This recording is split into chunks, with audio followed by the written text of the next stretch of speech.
1819 میں یعنی آج سے 203 سال پہلے دنیا میں پہلی دفعہ ڈائناسارز کے ڈھانچے ملے۔ ایک آدمی ولیم بکلینڈ کو کچھ ڈائناسارز کی ہڈیاں ملی تھی۔ اس وقت کسی کو پتہ نہیں تھا کہ یہ اتنی بڑی ہڈیاں کس کی ہے۔ بعد میں ایک سائنٹسٹ رچرڈ اون نے ان کو ڈائناسارز کا نام دیا۔ ڈائناسارز کا مطلب ٹیربل لیزرڈ ہوتا ہے، یعنی خوفناک چپکلی۔ جس دور میں ڈائناسار زمین پر رہتے تھے اس وقت موسم تھوڑا گرم ہوا کرتا تھا۔ زمین پر بڑی بڑی صحرا ہوا کرتی تھی۔ ڈائناسارز مختلف قسم کے ہوتے تھے۔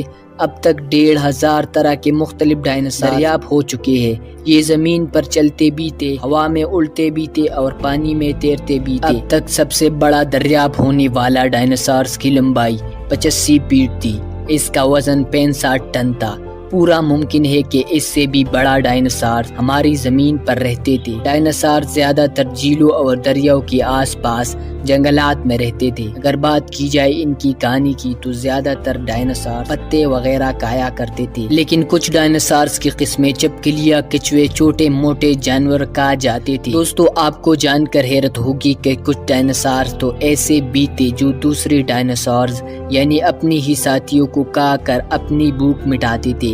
یہ کچھ دن کی وقفے کے بعد پانی پیا کرتے تھے۔ دوستو، اب ہمارا سوال یہ تھا کہ یہ دیو قامت اور اس دنیا کی سب سے بڑی جانور اس دنیا سے کب، کیسے اور کیوں ختم ہوئی، اور وہ کون سا آخری دن تھا جب یہ جانور اس دنیا سے ختم ہو گئی۔ سائنٹسٹ کے پاس اس وجہ کی ایک ہی جواب ہے، وہ ہے ایک آسٹرونائٹ۔ آسٹرونائٹ کسی پتھر کی طرح ایک آبجیکٹ ہوتا ہے۔ آسٹرونائٹ سورج کے گرد گھومتا رہتا ہے۔ یہ سائز میں بہت بڑے ہوتے ہیں۔ سائنٹسٹ کا ماننا ہے کہ ایسا ہی ایک آسٹرونائٹ زمین سے ٹکرا گیا تھا اور اسی کی وجہ سے ڈائناسار ختم ہو گئے تھے۔ نہ صرف ڈائناسار بلکہ زمین پر 75% اور بھی مختلف قسم کے جاندار بھی مارے گئے تھے۔ یہ آسٹرونائٹ پہاڑ جتنا بڑا تھا۔ سائنٹسٹ کا ماننا ہے کہ یہ آسٹرونائٹ زمین سے 75,000 کلومیٹر پر ہار کی رفتار سے زمین سے ٹکرایا تھا۔ اس آسٹرونائٹ کا وزن 2 ارب میٹرک ٹن تھا۔ زمین پر آتے آتے یہ آسٹرونائٹ فرکشن کی وجہ سے اس میں آگ بھی لگ گئی تھی۔ یہ ایک آگ کا پہاڑ زمین کی طرف تیزی سے گر رہا تھا۔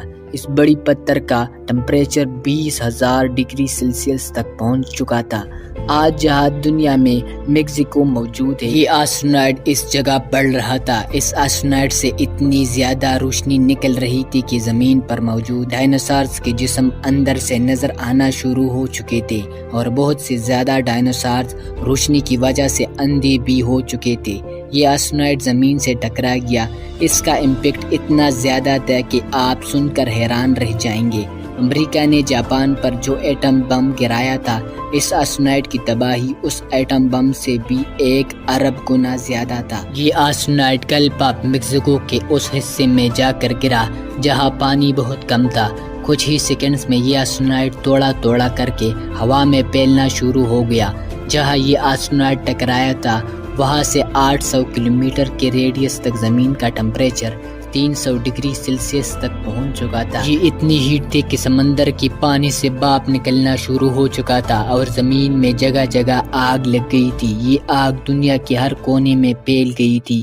آگ اور گرمی میں ڈائناسار بھاگنا شروع ہو گئے، لیکن ان کے لیے بچنا ناممکن تھا۔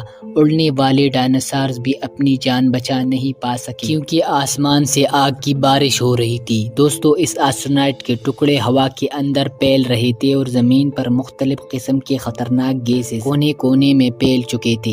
اس واقعے نے نہ صرف ڈائناسارز بلکہ کئی دوسرے جانوروں کو بھی ختم کر دیا تھا۔ سائنٹسٹ کو ایسے کئی ثبوت مل چکے ہیں جن سے ان کو پتہ لگ چکا ہے کہ زمین پر ایک آسٹرونائٹ نے تباہی مچا کر ڈائناسارز کو ختم کر دیا۔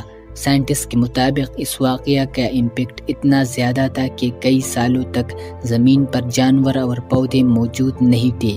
بہرحال دوستو، اصل حقیقت اللہ ہی جانتا ہے۔ ڈائناسارز کے ڈھانچے آج بھی دنیا کے مختلف کونوں سے ملتے ہیں، ایسے دیو قامت ریپٹائلز جو کبھی ہمارے اس زمین پر گھوما کرتے تھے۔